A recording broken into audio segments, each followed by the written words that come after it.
नमस्कार, मैं हूं अमित पालित।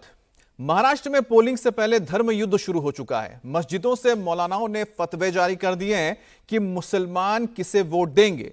अब बीजेपी आरोप लगा रही है कि राज्य में 400 एनजीओ वोट जिहाद में लगे हुए हैं। हिंदू वोट को जाति में बांटकर और मुस्लिम वोट को एक मुश्त करने के लिए अघाड़ी ने पूरी बिसात बिछा दी है। अब एकजुट करने के लिए और खास तौर पे हिंदुओं को एकजुट करने के लिए महायुति पूरी कोशिश कर रही है। महाराष्ट्र का यह चुनाव कैसे धर्म युद्ध में बदल गया है और गजवाए हिंद का जवाब भगवाए हिंद से देने की बात कहां से आई है, इसका चुनाव में क्या असर होने जा रहा है।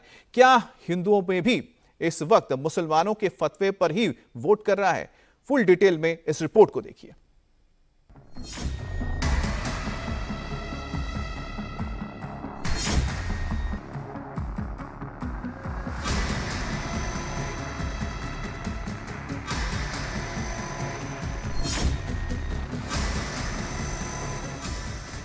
इन हेडलाइंस को देख लीजिए। महाराष्ट्र का पूरा चुनाव दो शब्दों के इर्द गिर्द घूम रहा है, वोट जिहाद और धर्म युद्ध। ऐसे में सवाल उठता है, क्या महाराष्ट्र की चुनावी जंग अब धर्म युद्ध में बदल चुकी है? क्या यह चुनाव उलेमा फोर्स वर्सेस बाबा फोर्स के बीच हो चुका है? क्या अघाड़ी को जिताने के लिए उलेमा फोर्स ने पूरी ताकत झोंक दी है? लेकिन हम कभी भी न हम अपने मसाजिद को छोड़ सकते हैं, न मदारिस को छोड़ सकते हैं, न कब्रिस्तानों को छोड़ सकते हैं, न खानकाहों और दरगाहों को छोड़ सकते हैं। ये हमारी जान है, हम इनके साथ रहेंगे और अगर मिटेंगे तो इनके साथ मिटेंगे। ऐसा नहीं हो सकता है कि हम रह जाएं और ये चीजें हमसे मिट जाएं। महाराष्ट्र में मतदान में सिर्फ 9 दिन बाकी हैं। उलेमा फोर्स शहर शहर सेमिनार कर रही है। जो परेशानियां हमारे सामने हैं, एक बहुत बड़ी मुंबई, औरंगाबाद, माले, मराठवाड़ा, पश्चिमी विदर्भ, खानदेश, उत्तर कोंकण, जहां भी मुस्लिम वोटर चुनाव में हार जीत का फैक्टर हैं, वहां मस्जिदों में, हज हाउसेज में उलेमाओं की बैठक हो रही है। इन बैठकों और सेमिनारों का एजेंडा बिल्कुल क्लियर है। मुसलमान बंटेगा नहीं, मुसलमान महायुति को वोट नहीं करेगा, मुसलमान अघाड़ी को वोट करेगा। जहां एआईएमआईएम का कैंडिडेट मजबूत होगा, मुसलमान उसे वोट करेगा। जहां समाजवादी पार्टी का कैंडिडेट मजबूत होगा, मुसलमान उसे वोट करेगा। जैसे औरंगाबाद ईस्ट सीट पर एआईएमआईएम के कैंडिडेट और पूर्व सांसद इम्तियाज जलील मजबूत हैं, तो वहां मुस्लिम वोट एक मुश्त उन्हें ही मिलेंगे। औरंगाबाद ईस्ट में मुस्लिम वोटर 37.5% हैं, जबकि हिंदू वोटर करीब 62% हैं। हिंदुओं में दलित वोटर 16.5% के करीब हैं। अगर मुसलमानों ने यहां वोट जिहाद भी किया, तब भी एआईएमआईएम के इम्तियाज जलील को विधायकी का चुनाव जीतना आसान नहीं होगा, बशर्ते हिंदू वोटर एकजुट रहें। इसीलिए डिप्टी सीएम देवेंद्र फडणवीस जातियों में बटे हिंदू वोटर से कह रहे हैं कि यही समय है, सही समय है वोट जिहाद का जवाब देने का। लोकसभेपासनं एक नवीन स्ट्रॅटेजी आखली आणि या धुळ्यामध्ये ते वोट जिहाद करतायत, वोट जिहाद। अरे आमच्या धुळ्याच्या लोकसभेमध्ये आम्ही 1,90,000 मतांनी 5 मतदारसंघात पुढे गेलो, एकट्या मालेगाव सेंट्रलच्या आणि या धुळ्यातल्या वोट जिहादमुळे 4,000 मतांनी आम्हाला पराजित व्हावं लागलं। आता मी तुम्हाला विनंती करण्याकरता आलोय, आता जागे झालो नाही तर नेहमी करता झोपावं लागेल। ही निवडणूक जागा होण्याची निवडणूक आहे। ही निवडणूक वोट जिहादचं उत्तर एकत्रितपणे मतदान करण्याची निवडणूक आहे आणि म्हणून या निवडणुकीमध्ये आपले 5ही उमेदवार या ठिकाणी निवडून आणा, एवढीच विनंती करतो।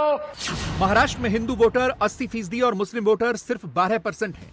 40 सीटों पर हार जीत तय करते हैं। मुंबई की 7 सीटों पर 25 से 50% तक हैं। मुंबई में मुस्लिम फोर्स को उलेमाओं ने अघाड़ी के पीछे खड़े होने के फतवे जारी कर दिए हैं। फतवा जारी होते ही महाराष्ट्र का मुस्लिम इकोसिस्टम अघाड़ी को जिताने में लग गया है। हम ये चाह रहे हैं कि अच्छा कैंडिडेट महाविकास आघाड़ी सरकार का है, आप उसके लिए मेहनत करिए, उसके लिए वर्क करिए, उसको जिताइए।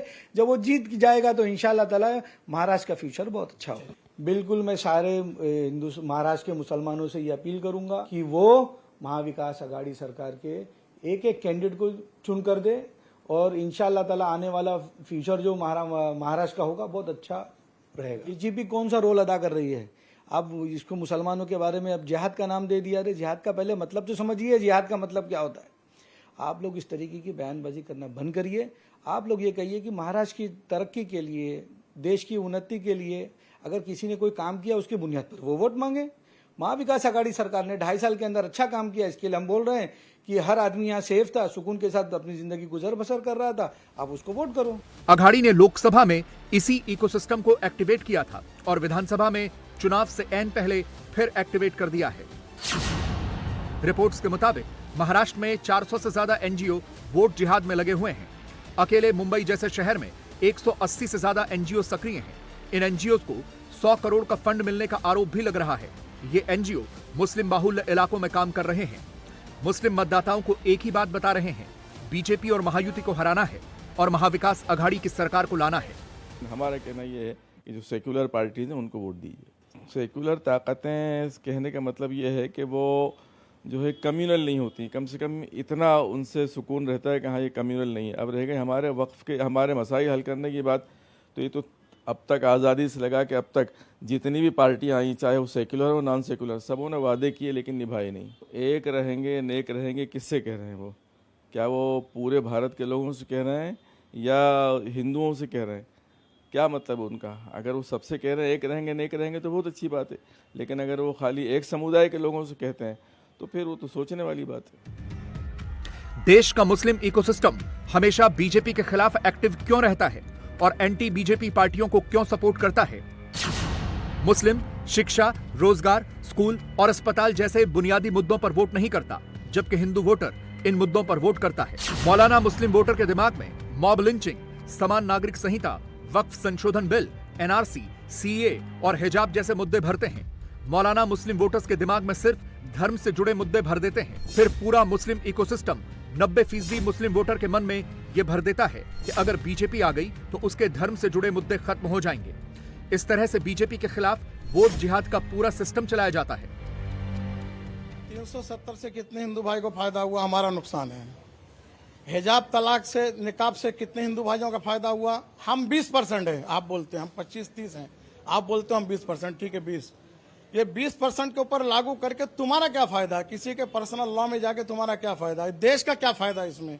आप तलाक की बात लाते हैं, आप हिजाब की बात लाते हैं, आप निकाब की बात लाते हैं, स्कूल में ये नारा मारो, मदरसे में ऐसा करो, मस्जिद बंद करो, मदरसा बंद करो। इसमें इस देश की आवाम का क्या फायदा? ये कोई बात हुई कि भाजपा और आरएसएस के लोग ऐलान करते हैं कि भाई झारखंड में अगर हम जीत के आते हैं तो हम यूसीसी लाएंगे। उनसे कबाइली आदिवासी अगर पूछते तो बोले तुमको बात, तुम्हारे बाप का राज चलता है, सबसे ज्यादा हमारी कुर्बानी इस मुल्क के अंदर है। एक कानून तुम बनाओगे और उसके बाद बोलोगे ये कम्युनिटी से बाहर रहेगी, ये कम्युनिटी को अंदर डाल देंगे, इसको मार डालेंगे, इसको ये करेंगे। तुम्हारा राज चलता है क्या? हम काफी है तुम्हारे लिए, तुम सिर्फ पुलिस के बंदोबस्त उस पर आप चल रहे हो। अजीत गुट के नेता सलीम सारंग ने वोट जिहाद में लगी उलेमा काउंसिल को फर्जी बताया और उनके खिलाफ पुलिस केस दर्ज कराने का फैसला किया है। अब उसका सच बताता हूँ, ऑल इंडिया उलेमा बोर्ड का क्या है। ये एक चैरिटी कमीशन में एक रजिस्टर्ड है, ऑल इंडिया उलेमा बोर्ड नहीं, सिर्फ उलेमा बोर्ड नाम से, और वो भी एक लेडीज के नाम से, शमीमा मोहम्मद रफीक के नाम से ये बोर्ड रजिस्टर्ड है।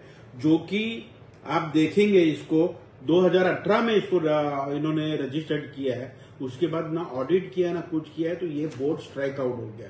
जब ये बोर्ड ही नहीं है तो महाविकास आघाड़ी को ये ऑल इंडिया उलेमा बोर्ड सपोर्ट कहां से दे रहा है? और ऊपर से ये बताया जा रहा है कि मुसलमानों का सपोर्ट है।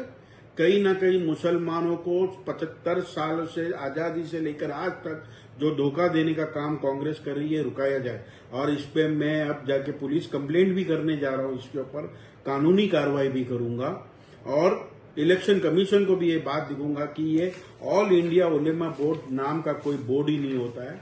ऐसे बोर्ड को बनाकर आप मुसलमानों को बेवकूफ बना रहे कि ये 4 मौलाना को बिठा के कि ये कांग्रेस के साथ है, ये सेकुलर पार्टियों के साथ है।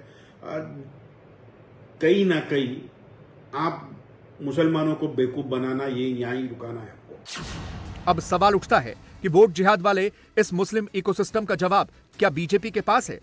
क्या कोई हिंदू इकोसिस्टम इसके मुकाबले में है? दरअसल देश में हिंदू जातियों में बटा हुआ है। वो मुसलमानों की तरह धर्म के नाम पर वोट नहीं करता। हिंदुओं में फतवा जैसी कोई व्यवस्था नहीं है। इसलिए हिंदुओं को एकजुट कर एकमुश्त किसी पार्टी के लिए वोट करना मुश्किल है। इसीलिए बीजेपी 80% हिंदू वोटर को बता रही है कि यह सिर्फ चुनाव नहीं, धर्म युद्ध है। आज जिस प्रकार से हम लोगों ने पिछले चुनाव में वोट जिहाद देखा।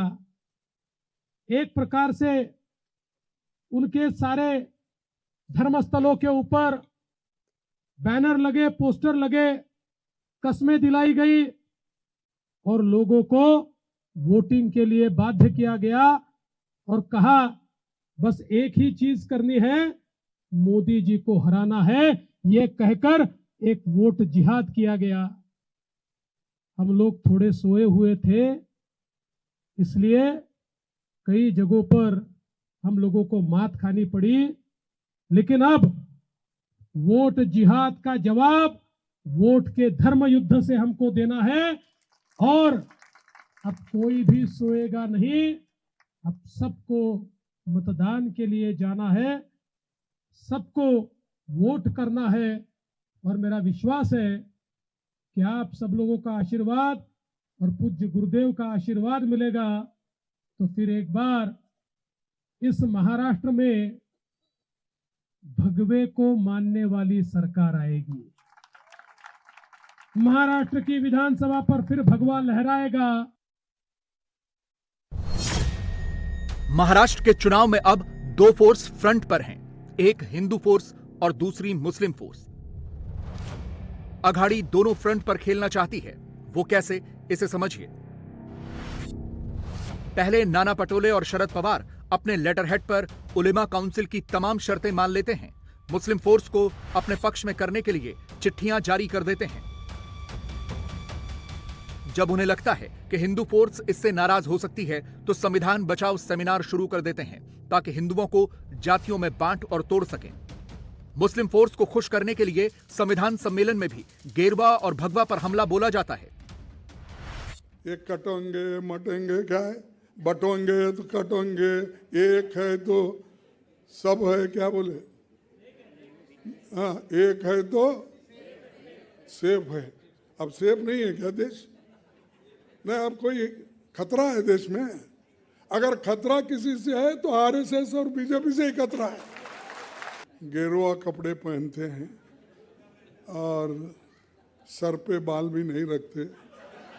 तो ऐसे एक नेता है जो बीजेपी ने पैदा किए।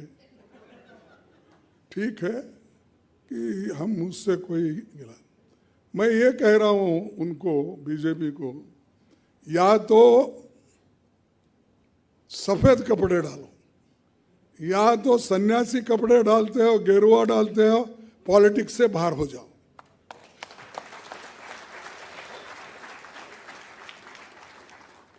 भाई उसकी पवित्रता क्या रही? एक तरफ गेरुआ कपड़े डालते हो, बटेंगे तो कटेंगे बोलते हो, और ये क्यों डाले? सनातन धर्म को छोड़कर अब अघाड़ी की उलेमा फोर्स को जवाब देने के लिए भगवा फोर्स रेडी करने की बातें हो रही हैं। बाबा बागेश्वर हिंदुओं को एकजुट करने के लिए संतों के साथ यात्रा पर निकलने वाले हैं। तो हमें बड़ी अपार प्रसन्नता होगी। विशेष समुदाय के द्वारा सनातन धर्म के विशेष मंदिरों को टारगेट किया गया। इससे यह सिद्ध होता है कि उनके दिल में नफरत पैदा है, उनके मन में यह नफरत है कि हर हाल में इस सनातन धर्म के प्रत्येक व्यक्ति को मिटाना है। बेटियों के साथ अत्याचार हुआ, उन बेटियों ने क्या बिगाड़ा? हिंदू मुसलमान हमारा तुम्हारा था, बहन बेटियों का तो हिंदू मुसलमान होता नहीं। उन्होंने क्या बिगाड़ा था? भगवान का तो हिंदू मुसलमान होता नहीं। भगवान ने क्या बिगाड़ा? उस परमात्मा ने क्या बिगाड़ा जो मंदिर में बैठा रहो आपने आप लगा दी। इसीलिए हमने कहा कि अगर आप एक नहीं होंगे, आप जातियों से ऊपर नहीं उठेंगे, अगर नहीं जागेंगे तो धर्म युद्ध होगा। नहीं जागेंगे तो वही होगा जो कश्मीर में हुआ, नहीं जागेंगे तो वही होगा तो जो बांग्लादेश में हुआ, नहीं जागेंगे तो जो बहराइच में हुआ वही होगा, नहीं जागेंगे तो जो नूह और मेवात में हुआ वही होगा। गजबाए हिंद का जवाब भगवाए हिंद। बाबर महान, अकबर महान नहीं, रघुबर महान। मुस्लिम फोर्स का एजेंडा 2047 तक गजबाए हिंद करने का है, मतलब भारत को इस्लामिक राष्ट्र बनाने की साजिश है। हिंदू फोर्स इसका जवाब भगवाए हिंद से देने की तैयारी कर रही है। अपने अपने मत हैं और एक दूसरे में भयंकर विरोध भी होता है, लेकिन उनके मजहब पर जब बात आती है तो वो सिर्फ मुसलमान होते हैं। हिंदुओं में ठीक उल्टा है। हिंदुओं में कोई भी बात आती है तो सिर्फ एक आध व्यक्ति बोलता है, बाकी सब चुप रहते हैं। बस यही क्रांति को जगाने के लिए ये बात हमको बहुत टीच करती है कि आने वाले 50 साल बाद इस देश का क्या होगा, आने वाले 10 साल बाद इस देश का क्या होगा, हिंदुओं का क्या होगा। हमारी दिन रात एक ही चिंता है हिंदुओं से, हम इसीलिए लड़ रहे हैं। आप लोगों की जवाब देना है, हमको क्या पड़ी है बार बार जवाब देने की, बार बार सफाई देने की, बार बार अपनी प्रमाण देने की, बार बार अपनी वार्ता रखने की। सिर्फ एक ही हमको पड़ी है, ना नेता बनना, ना हमारी कोई पार्टी है, ना हमें पॉलिटिक्स में जाना, ना हमें चुनाव लड़ना है। कथाओं से ही भगवान की खूब कृपा है, बढ़िया समय नहीं है। पर हम जो समय निकाल करके कथाएं विराम कर करके इतने अवरोध और विरोधों को मोल ले रहे हैं कि जान को भी खतरा बना हुआ है। हमारा सिर्फ एक ही है कि अगर हमारे प्राण जाने से हिंदू समुदाय बच रहा हो तो हम तैयार हैं, सनातन बच रहा हो तो हम तैयार हैं, राष्ट्र का भला हो रहा हो तो हम तैयार हैं, हनुमान जी का और राम का भला हो रहा हो तो हम तैयार। दूसरी बात, हमने सही कहा, इस देश में बाबर महान, अकबर महान बताए गए। अकबर महान नहीं, रघुबर महान है, इस पर किसी ने चर्चा नहीं की। ये प्रायोजित षड्यंत्र है, इससे हमें बहुत दिक्कत है। कौन कर रहा है? यही लोग जो कह रहे हैं कि पहला हक मुसलमानों का है। मुस्लिम फोर्स के वोट जिहाद का जवाब देने के लिए आरएसएस भी तैयार है। राष्ट्रीय मतदाता मंच समेत कई संगठन डोर टू डोर कैंपेन कर रहे हैं। मतदाताओं को जागरूक किया जा रहा है। देश हित को ध्यान में रखकर वोट दें। संघ के संगठन वोटर को बता रहे हैं, महाराष्ट्र का चुनाव सिर्फ सरकार बनाने का चुनाव नहीं है, ये वोट जिहाद और कट्टरता के खिलाफ भी चुनाव है। ये चुनाव बहन बेटियों की सुरक्षा का चुनाव है। आप देखोगे कि फिलहाल ऐसा हुआ है कि राजनीति जो है इसका स्तर बहुत निचले स्तर पे उतरते आया है।